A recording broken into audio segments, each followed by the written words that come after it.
Okey, jadi untuk tahun 4 Jawi.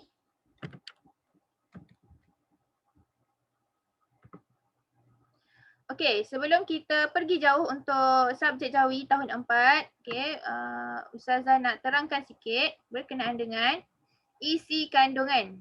Okey, isi kandungan Jawi. Apa yang kita nak belajar Jawi sepanjang tahun ni? Okey, yang pertama, isi kandungan dia adalah kita akan belajar tajuk berkenaan dengan perkataan berimbuhan.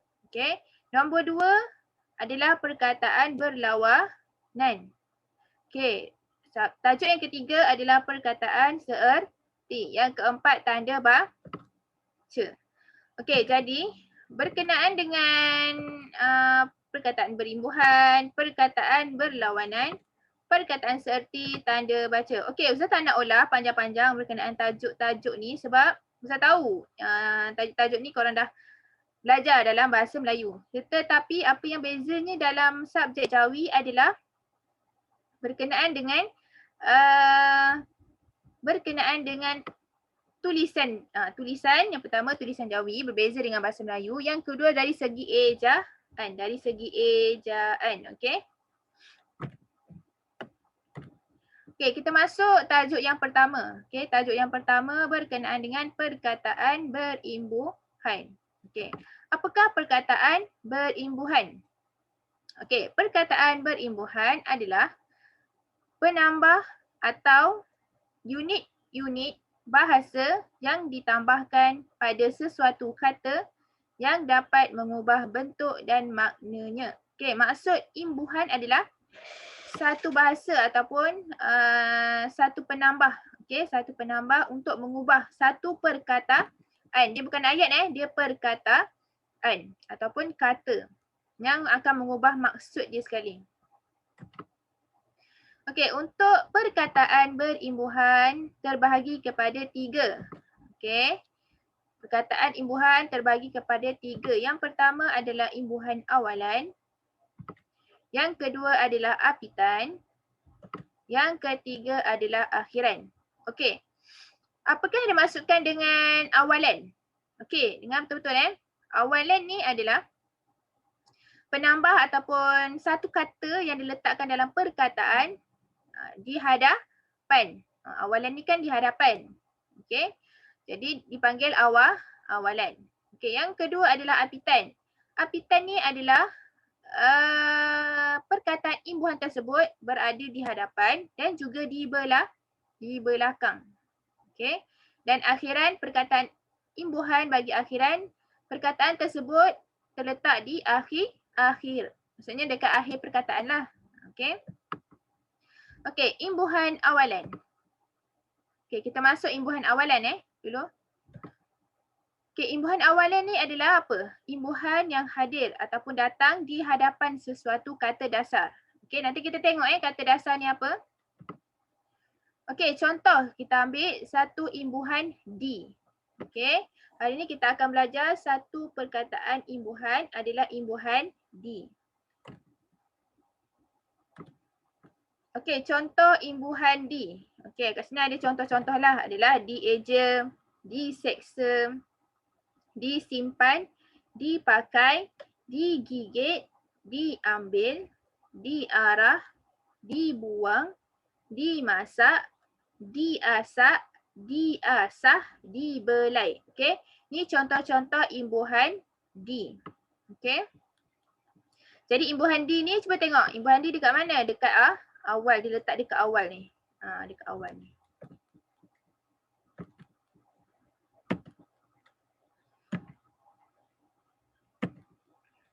Okey. Contoh, Ustazah nak ajar satu kaedah macam mana kita nak tahu, macam mana nak tambah perkataan imbuhan dan juga kata dasar. Apa itu kata dasar? Contohnya, cara menyambung imbuhan. Cara menyambung imbuhan. Contoh satu, kita ambil perkataan diambil. Okey, diambil. Okey, tengok betul-betul Okey, imbuhan di. Okey, imbuhan di. Okey, kata dasar. Apa kata dasar bagi diambil? Okey.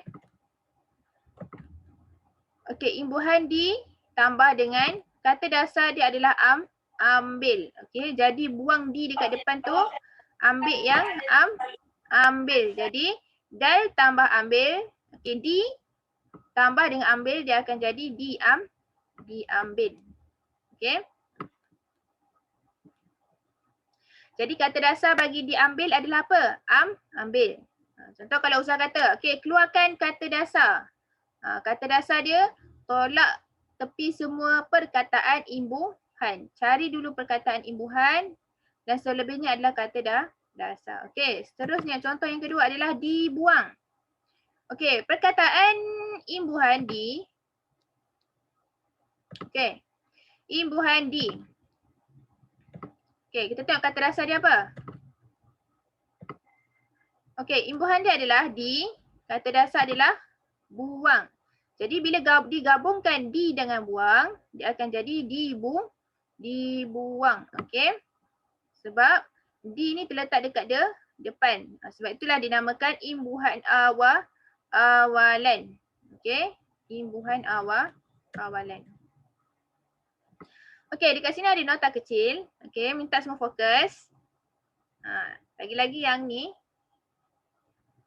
Macam-macam ni dekat Ustazah punya skrin ni. Okey. Hamzah ditambah di atas bagi alif. Okey, bagi kata dasar yang bermula dengan alif. Okey, tadi Ustazah kata dasar tu apa?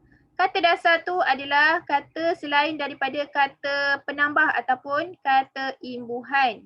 Okey. Contoh dekat sini perkataan adalah diarah. Jadi kata dasar di mana? Arah. Okey. Okey, cuba tengok huruf alif ni. Okey, bila perkataan dasar ni, kata dasar ni bermula dengan alif, okey, bila campur dengan perkataan imbuhan dia adalah dal, pastikan ada hamzah. Okey, pastikan ada hamzah. Okey, perlu letak hamzah. Okey, satu lagi. Hamzah tetap diletakkan di atas walaupun selepas huruf vokal ya. Okey, selepas vokal ya. Okey, sekejap lagi ni Ustazah tunjuk macam mana. Hamzah ni tetap diletakkan di atas walaupun selepas huruf vokal ya. Contoh dieja. Dieja. Selepas huruf alif tu ada hamzah sebab selepas huruf alif adalah huruf ya. Okey, jadi nanti Ustazah terangkan lagi dalam buku teks. Okey. Sekali lagi Ustazah terangkan, nota kecil hamzah ditambah di atas bagi kata dasar yang bermula dengan huruf alif. Okey, jadi bila kata dasar dia mula dengan alif, campur dengan kata imbuhan, perkataan imbuhan di ni perlu ada alif. Okey. Okey.